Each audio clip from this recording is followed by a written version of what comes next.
This channel does not promote any violent, harmful, or illegal activities. All content provided by this channel is meant for an educational purpose only. দিল্লিতে বাঙালি পরিযায়ী শ্রমিকের উপর হামলার অভিযোগ উঠেছে। Video post করে এই দাবি করেছেন মুখ্যমন্ত্রী মমতা বন্দ্যোপাধ্যায়। ভুয়ো ভিডিও পোস্টের অভিযোগ বিজেপি সাংসদ সৌমেন্দু অধিকারীর। আবার দিল্লি পুলিশের সাইবার ক্রাইম ব্রাঞ্চে সৌমেন্দু চিঠি দিয়েছেন আর সাজানো ভিডিও বলে দাবি করে দিল্লি পুলিশ, যদিও নিজের অবস্থানে এখনো পর্যন্ত অনড় মুখ্যমন্ত্রী।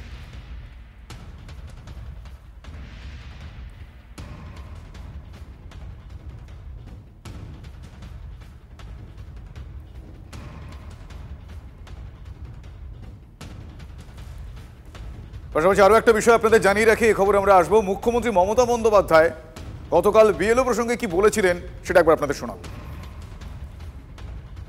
ডিএমদের একটু চোখ কান খোলা রাখতে হবে। অনেক সময় আমি দেখছি ডিএমরা দায়িত্ব দিয়ে দিচ্ছে নিচের কাউকে, তারা কিন্তু খেয়াল রাখছে না। এই যে পশ্চিমবাংলা থেকে প্রায় 1000 লোককে নিয়ে গেছে ট্রেনিং করবার জন্য দিল্লিতে, আমি জানতামই না। এটা ডিএমদের উচিত ছিল অ্যাটলিস্ট আমাদের ইনফর্ম করা, আমাকে না করুক সিএসকে ইনফর্ম করা। আপনারা বিএলও যেসব লিস্ট করেছেন, বিএলওদের কাছে আমার অনুরোধ থাকবে ভোটার লিস্ট থেকে কারো নাম যেন বাদ না যায় সেটা দেখার। মনে রাখবেন, ইলেকশন কমিশন তার নোটিফিকেশান যখন হবে ডেট অফ ইলেকশন, তখন থেকে এটা ইলেকশন কমিশনের আন্ডারে যায়। তার আগে স্টেট গভর্নমেন্ট, আবার ইলেকশনের পরেও স্টেট গভর্নমেন্ট। সুতরাং এটা মনে রাখবেন, আপনারা চাকরি করেন স্টেট গভর্নমেন্টের, কোনো মানুষকে অযথা হ্যারাস করবেন না। একটা লোক 4 দিন গিয়ে এলো, 4 দিন গেল, তখন হয়তো সেটা কোথাও ঘুরতে গেছে, তাই বলে আপনি তার নামটা বাদ দিয়ে দেবেন? আপনাকে দেখতে হবে তার অরিজিনাল অস্তিত্ব আছে কি না। মুখ্যমন্ত্রী যে ভিডিও পোস্ট করে বাঙালি পরিযায়ী শ্রমিকদের উপর হামলার অভিযোগ করেছিলেন, সেটা ভুয়ো ভিডিও পোস্টের অভিযোগ তুলে বিজেপি সাংসদ সৌমেন্দু অধিকারী সেই অভিযোগে তিনি আরও পাল্লাভারি করেছেন। দিল্লি পুলিশের সাইবার ক্রাইম ব্রাঞ্চে চিঠি দিয়েছেন সৌমেন্দু।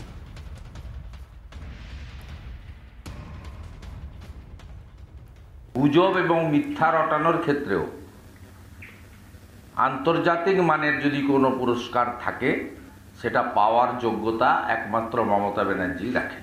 আপনারা পশ্চিমবাংলার জনগণকে বিভ্রান্ত করছেন। অনুপ্রবেশকারী কারা, শরণার্থী কারা? গত কয়েকদিন ধরে লাগাতার মিথ্যা পোস্ট করে চলেছেন পশ্চিমবাংলার সবচেয়ে বড় মিথ্যাবাদী, আন্তর্জাতিক খ্যাতিসম্পন্ন গুজব রটনার মাস্টার মমতা ব্যানার্জি, এবং করছেন আর তুলছেন। দিল্লি পুলিশের কাছে দাবি করব অবিলম্বে মমতা বন্দ্যোপাধ্যায়ের বিরুদ্ধে সাইবার অ্যাক্ট অনুযায়ী ব্যবস্থা নেওয়ার জন্য। আর আমি কাঁথির এমপি সৌমেন্দু অধিকারীকে অলরেডি টেলিফোনে বলেছি, দিল্লি পুলিশের সাইবার ক্রাইমের থানাতে মমতা ব্যানার্জির নামে স্পেসিফিক এফআইআর করতে। इसमें टेक्निकल और लोकल इंटेलिजेंस के आधार पर हमने जितनी भी इसमें सीसीटीवी ट्रेल्स थी और इसमें सीडीआर एनालिसिस के तहत हमने इसमें काफी एविडेंसेस गैदर किए, और उन एविडेंस के आधार पर ये पता लगा कि ये सारी जो कहानी जो इस लेडी ने बताई वो बेबुनियाद है, इसमें कोई फैक्ट्स था ही नहीं।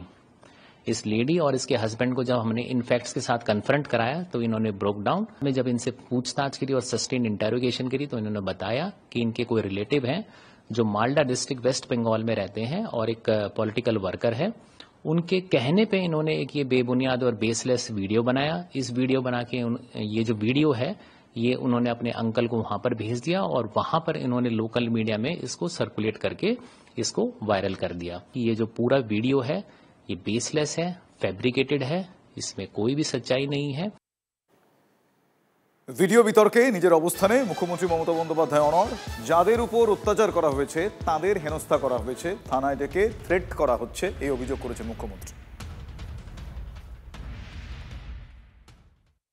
বলেছিলাম না, ওই বাচ্চাটার কথা আমি বলেছিলাম, ওদের কালকেই সব একটার পর একটা থানায় নিয়ে যাওয়া হয়েছে। আমি কাল মিটিংয়ে দাঁড়িয়ে বলেছিলাম রেকর্ড চেক করুন, এবং ওদের থ্রেট করা হবে। হয়েছে সেটাই। এরপর আমরা চাইব তারা ফিরে আসুক, আমরা চাইব ফিরে আসুক। বাদ বাকিটা কে মিথ্যে বলছে আর কে সত্য বলছে সে তো সত্যি কথাই প্রমাণিত হয়ে যাবে। অন্যদিকে হরিয়ানায় বাংলার পরিযায়ী শ্রমিকদের উপর যে অত্যাচারের অভিযোগ উঠেছিল, আজই গুরুগ্রামে বাঙালি বস্তির ওই পরিস্থিতি খতিয়ে দেখতে তৃণমূল কংগ্রেসের 5 সদস্যের প্রতিনিধি দল সেখানে যাচ্ছে। আমার সহকর্মী জ্যোতির্ময় কর্মকার এই মুহূর্তে রয়েছেন। জ্যোতির্ময়, আজকে এই প্রতিনিধি দল যাওয়ার কথা আমরা জানি, এখনো পর্যন্ত কি স্ট্যাটাস, কি আপডেট, কখন তারা যাচ্ছেন, কারা কারা যাচ্ছেন, কি বৃত্তান্ত? দেখো, ইতিমধ্যেই তৃণমূল কংগ্রেসের 5 সদস্যের প্রতিনিধি দল, মূলত সাংসদ প্রতিনিধি দল, তারা গুরগাঁওয়ের উদ্দেশ্যে রওনা হয়েছে। এই টিমে রয়েছেন বাপি হালদার, রয়েছেন শর্মিলা সরকার, রয়েছেন প্রতিমা মণ্ডল এবং তার পাশাপাশি প্রকাশিক বড়াইক সহ মোট 5 জন এমপি এখানে তারা যাচ্ছে। জয়হিন্দ কলোনিতে যখন বাঙালি পরিবারদের বিদ্যুৎ বিচ্ছিন্ন করে দেওয়া হচ্ছিল তাদের ঘরে, তৃণমূল কংগ্রেসের সাংসদরা সেখানে পৌঁছন, সেখানে তারা ধর্ণা দেন এবং তৃণমূলের দাবি তার জেরেই কোর্টে এই পুরো সিদ্ধান্তের উপরে স্থগিতাদেশ এসেছে। স্বাভাবিকভাবেই গুরগাঁওয়ে যারা বাঙালি শ্রমিক, যাদেরকে হেনস্থা করা হচ্ছে, TV9 বাংলার পর্দায় আমরা সেই ছবি দেখিয়েছি, তারা ক্যামেরার সামনে বলছেন যে পুলিশ তাদের মারধর পর্যন্ত করছে এবং মহিলাদেরও পর্যন্ত ছাড় দেওয়া হচ্ছে না এবং তাদের আধার কার্ড কেড়ে রেখে দেওয়া হচ্ছে। এই খবর পাওয়ার পরে তৃণমূল কংগ্রেস সিদ্ধান্ত নেয় যে তারা প্রতিনিধি দল পাঠাবে, আজকে তাদের সঙ্গে কথা বলা হবে এবং সেই রিপোর্ট তারা অভিষেক বন্দ্যোপাধ্যায় দিল্লিতে রয়েছেন তার কাছে এসে দেবেন এবং তার পরবর্তী ক্ষেত্রে বিষয়টি নিয়ে ইতিমধ্যেই সংসদের ভেতরে বাইরে বারবার ধরে তৃণমূল সরব হচ্ছে, কিন্তু একেবারে সরজমিনে খতিয়ে দেখে এসে সেই বুঝতে পেরেছি তারা সরজমিনে গোটা বিষয়টা খতিয়ে দেখার জন্য তারা সেখানে যাচ্ছেন। সুকান্ত মজুমদার এই বিষয়ে কি বলেছেন একবার আপনাদের শোনাবো। মুখ্যমন্ত্রীর যে ফেক ভিডিও, এই ফেক ভিডিও প্রমাণ হয়ে যাওয়ার পর এদের নির্লজ্জ হয়ে বলেই এরা যাচ্ছে ওখানে। অন্য কোনো রাজনৈতিক দল হলে, যার মুখ্যমন্ত্রী এবং পার্টির একমাত্র সম্বল, যিনি হোতা পার্টি সমস্ত কিছু, তিনি মিথ্যেবাদী প্রমাণ হওয়ার পর অন্য কোনো রাজনৈতিক দল হলে সেখানে যেত। তৃণমূল কংগ্রেস একটা নির্লজ্জ রাজনৈতিক দল বলে সেখানে যাচ্ছে এবং যেখানে